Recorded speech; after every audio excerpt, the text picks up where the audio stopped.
Nagpakalat ng mga poster sa kabaan ng Kalayaan Avenue sa Quezon City ang Akbayan Youth para siraan si Pastor Apollo C. Oh, kita nyo na? Oh, ayan, oh. Pagka kinausap mo yung mga yan, ipupusta ko sa'yo, hindi nila alam kung ano pinaglalaban nila, oh.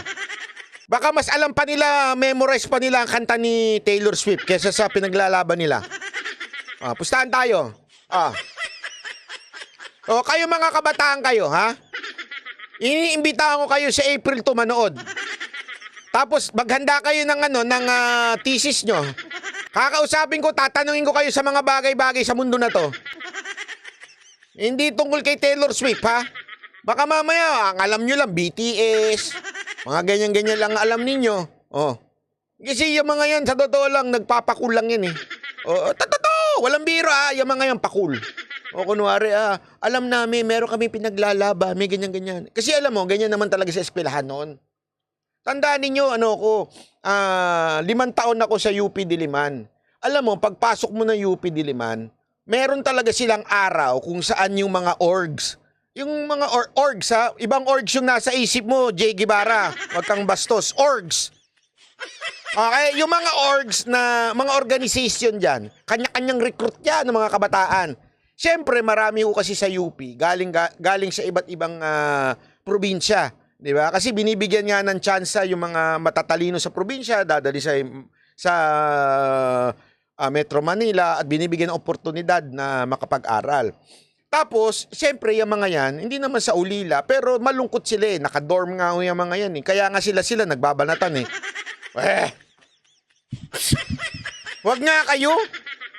Alam ko yan kasi tandaan nyo, meron akong organisasyon din sa UP. Oo, nandyan yung mga iba't ibang organisasyon. Tapos, ang pinakamarami dyan, yan yung mga ganyan, yung mga makakaliwa, mga sosyalista, mga ganyan, no, mga marami. Tapos, sa totoo lang, wala naman mga alam yan. Join lang yan kasi magaling mag-recruit yung mga pinuno nila eh. Magaling mo mag-recruit siya, mambola, tapos eventually dadalhin sa bundok. Ganun ang style ng mga yan eh. Oh, kaya nga yung mga kinukuha nila, ito walang biro to, mga kinukuha nila may mga itsura. Para talaga para makaakit ng mga membro. Oh, tapos pag naakit na, sila na lang. Kasi nga malulungkot, mga kulang sa aruga. Yung mga magulang wala sa nandun sa nasa probinsya, sila nasa dorm. So sila naglolokohan. Sila nagbabanatan. Ay, maniwala kayo sa akin, ganyan na ganyan. Lalong-lalo na sa UPLB. Mas malala dyan. Oh, di ba? Oh. Malala sa UPLB kasi may mga barkada akong taga UPLB. Ay, talagang kakaiba dyan. Maniwala kayo, alam mo yung sinabi ni Rizal na pag-asa ng bayan, ng kabataan. Pag pumunta ka sa UP, mapapaganong ka eh. At paano naging pag-asa ng kabataan, ng bayan tong mga kabataan na to? Oh, ganyan yan. Kaya nga ipubusta ko sa inyo ito mga to. Maniwala kayo sa akin. Walang alam to patungkol sa bayan. Sakay lang yan eh. Sakay uso lang yan eh. Buloy, mga kabataang aktivista na ang pananaw ay laging kontra gobyerno. At para sa dating tingnan mo, maglalagay pa sila ng poster na keso kay Kibuloy. O pag tinanong mo sila, anong kaso ni Kibuloy? Anong kanta ni Taylor Swift? Ito yun eh. 1, 2, 3, 4. Pero pag tinanong mo kung ano yung kaso ni Kibuloy, wala silang may sasagot. Asa na yung kaso ni Kibuloy? Ano na ang status ng kaso ni Kibuloy? Wala silang masasagot. Tingnan mo. Basta lang makahawak ng papel yan. Pastor Apollo C. Kibuloy, mga kabataang aktivista na ang pananaw ay laging kontra gobyerno. At para sa dating kadre ng CPP, NPA, NDF na si Peter Mutok, desperado na ang akbayan dahil sa akbang. Sa panayam sa SMNI, pinitik ni Mutok ang mga pagbibida-bida na akbayan youth ni Senator Risa Hontiveros at ang propaganda nila para manalo sa paparating na eleksyon. What happened to akbayan? Meron bang nailusot na party list member sa Congress ang akbayan? Nawala.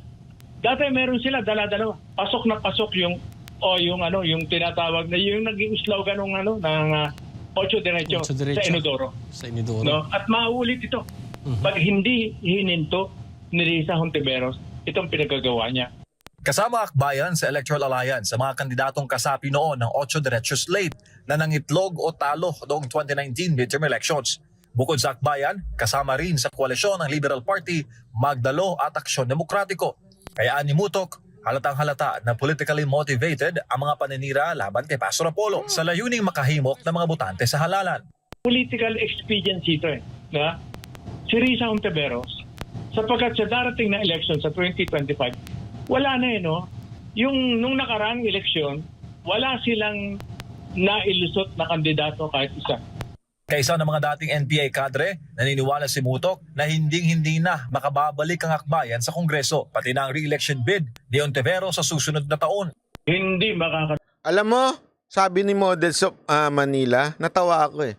Yung mga senador daw na sumusuporta kay Kibuloy, lalo lang niyang binabaon yung mga sarili nila. We'll see. Hindi tayo magsasalita ng tapos. Tignan natin kung sino ang shoot sa inodoro. Si Hontiveros ba o yung mga sumusuportang senador? Kay Pastor. Tignan natin. Hindi, totoo. Tignan natin. Kasi as far as I remember, pagka tinitingnan mo talaga, based on views, based on contents, yung mga nanonood lang naman sa kanila, halatang mga troll. Kung papansinin ninyo yung mga nagko-comment, puro mga troll. Dito, mga totoong tao. Ito na lang mga nanonood sa atin eh. May mga totoong tao, meron talagang nagsasabi kung taga saan sila, 'di ba? Yung dito sa mga bangag vloggers, wala. Puro talaga obvious na pinupuri nila sarili nila. Sa bagay, kung ang amo mo nga naman is si Tambaluslos na gusto nung pinupuri sarili niya, talaga nga naman. Kaya nga wag ho kayong papaloko kasi yan ang tinatawag na perspective. O di kaya parang propaganda nila yan. Propaganda nila yan na kunwari marami sila para mag-join ka sa kanila. Kasi tandaan ninyo, ang mga Pilipino medyo may ganyan ugali. Kung sino yung mukhang marami, dun ako. Kung sino yung mananalo kuno, dun ako.